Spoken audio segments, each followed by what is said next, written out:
Today we will talk about something very important. It's about psychology. When we stutter, something happens in our throat. Our laryngeal cartilage closes. It closes in the same way as when we swallow food. Think about it. When you eat, food goes into your mouth, then down your throat. And it doesn't go into your lungs. It goes into your stomach. Why? Because a special cartilage closes the entrance to your airways. That cartilage is called the epiglottis. This epiglottis. It protects your lungs. When you swallow, it covers the windpipe. So food and water go to the stomach, not to the lungs. If it didn't work, you would choke with every sip. Now, look at this picture. Here you see how food goes down and the epiglottis closes. But what happens when we breathe? When we inhale, the epiglottis opens. It opens wide because the body's first job is to get oxygen. The body wants to survive, so with a normal breath, air goes straight into the lungs. Now here comes the most important part. This mechanism affects stuttering. And it's not just about swallowing, it also affects speech. How? When we stutter, we feel fear. We feel anxiety, maybe we are aware of it. Or maybe it's unconscious, based on past experiences. And what does the body do? It interprets this fear as a threat.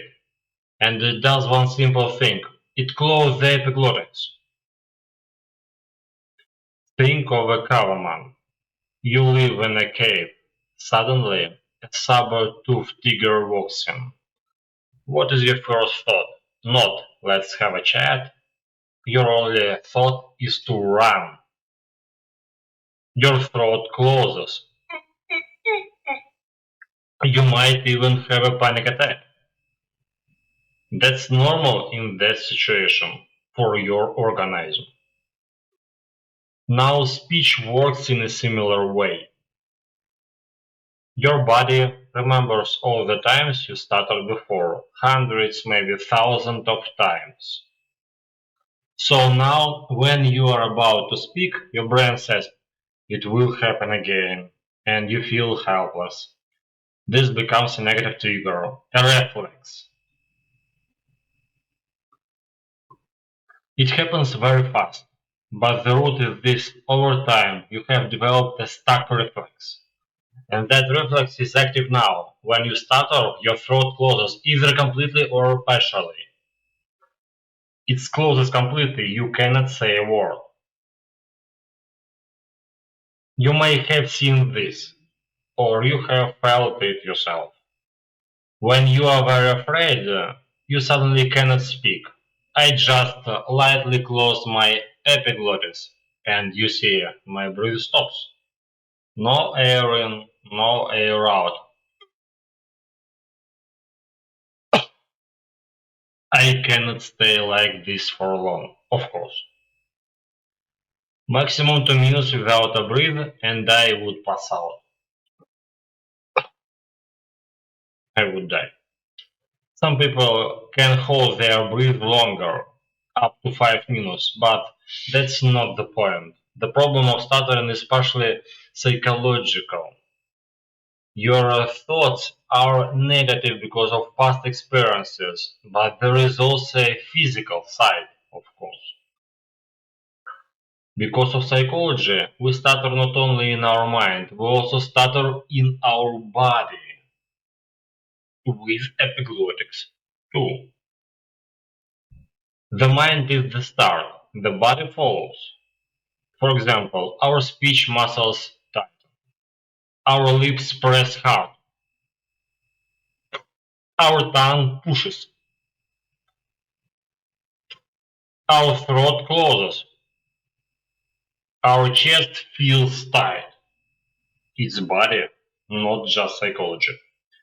This is not just psychology anymore. This is the consequences. And we need to work with these consequences too. We need to learn how to not close the epiglottis even during stress. So what should we do? How often?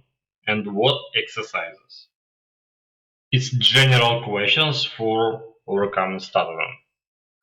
Without this knowledge, other courses and techniques will be less effective. They won't give you the result you want.